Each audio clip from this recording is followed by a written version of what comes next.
I move on to the holiness code of Leviticus 17 through 26. In the holiness code, it begins with chapter 17 about holy food and holy meat. Demands that the Israelites in the wilderness not eat blood. Also commands them not to offer sacrifices to goat demons, which, by the way, speaks against Azazel, meaning a goat demon. In that chapter, it has a key concept for the sacrificial system. The life of the flesh is in the blood, and I have given it to you on the altar to make atonement for your souls. It implies a close relationship between atonement and the shedding of blood.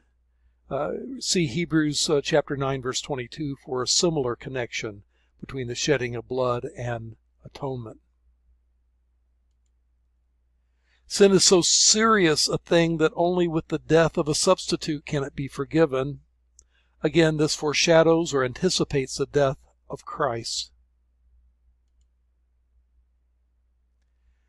Chapters 18 through 20 will give some practical holiness issues, sexual purity and other forms of purity, rules about incest, rules about human sacrifice, condemns homosexual acts along with incest. Chapter 19 applies the principle of the Decalogue, repeating things about the need to honor your parents and to avoid idolatry, and also helping the poor by leaving gleanings in the field for people, and paying wages in a timely way. But one of the most important statements it has in there has to do with loving your neighbor as yourself. You might summarize this whole chapter as emphasizing holiness and love. The love side is this famous verse of Leviticus 19:18, repeated several times in the New Testament. Do not seek revenge or bear a grudge against anyone among your people, but love your neighbor as yourself. I am the Lord.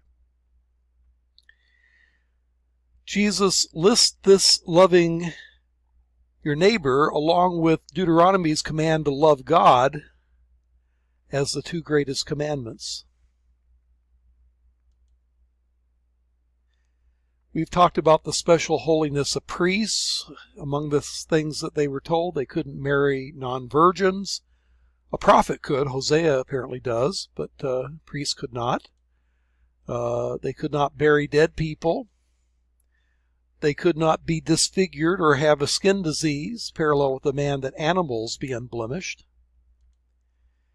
And you might compare this with the story of the Good Samaritan. Why is it that the priest and the Levite did not stop to help the man waylaid by robbers?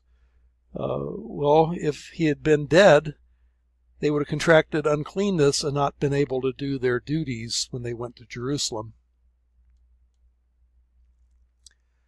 I'll skip over chapter 24 and say a few words about holy days in Leviticus 23 and 25.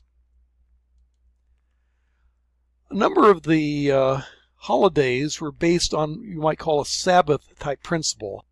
That is, it was based on the number 7.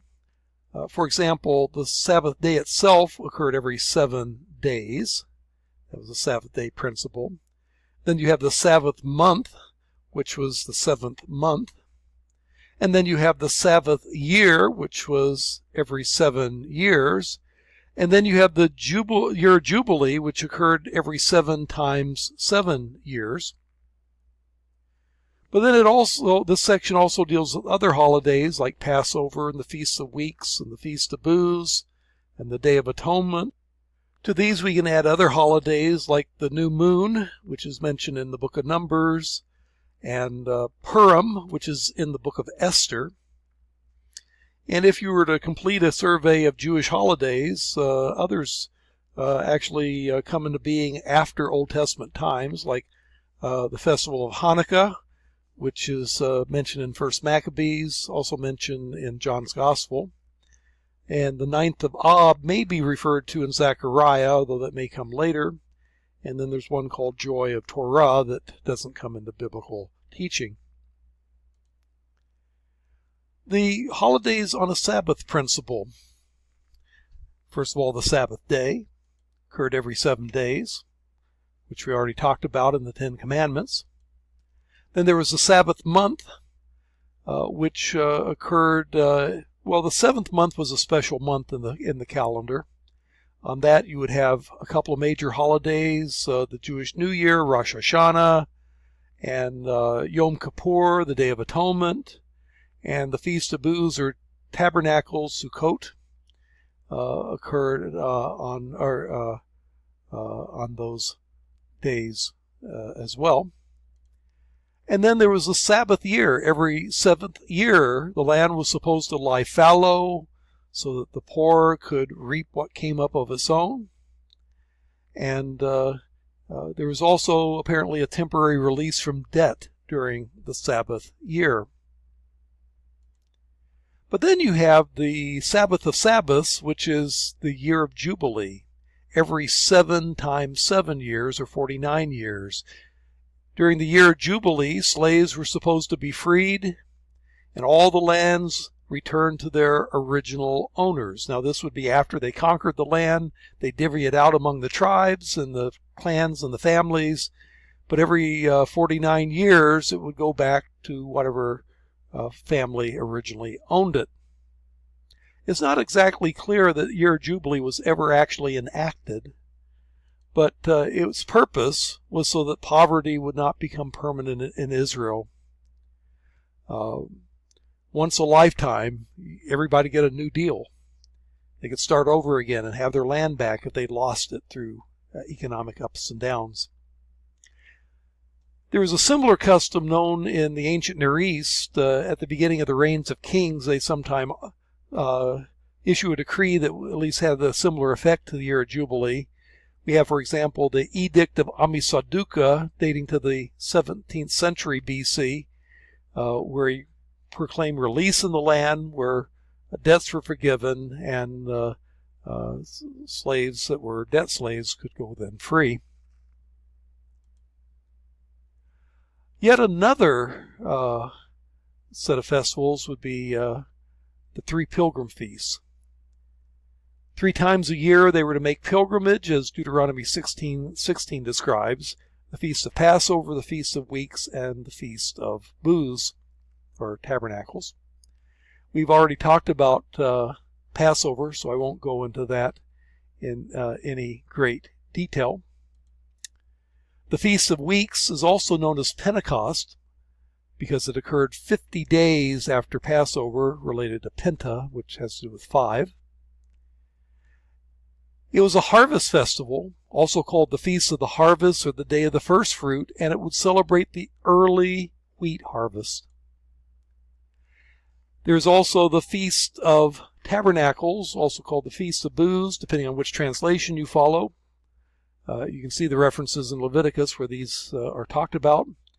Part of it was a harvest festival celebrating the end of the harvest season, the fall wine harvest.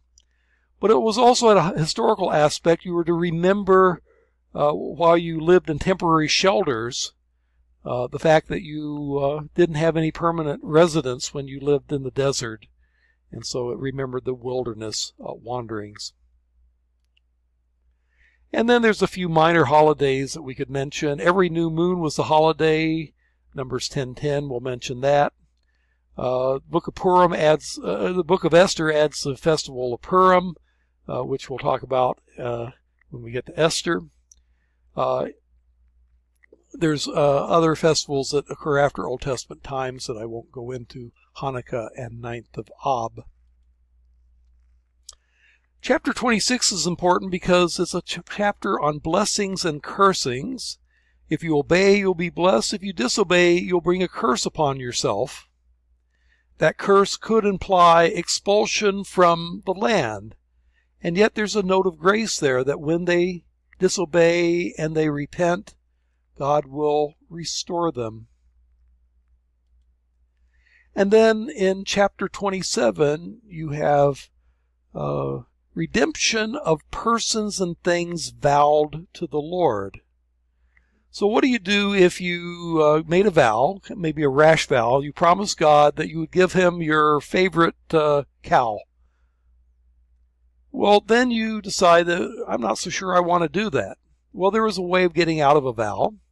You would have to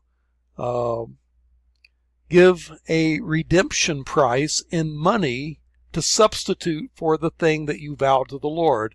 And if it were a person, it would probably be it appears to be the economic value of a slave that you would have to substitute for the person that you had vowed to the Lord. By the way, Paul himself took a Nazirite vow in the book of Acts, so at least at the beginning of the New Testament times, people were still doing some of these vows. But anyway, that's how the book of Leviticus ends. We'll now talk about the theology of the book of Leviticus in the final lecture.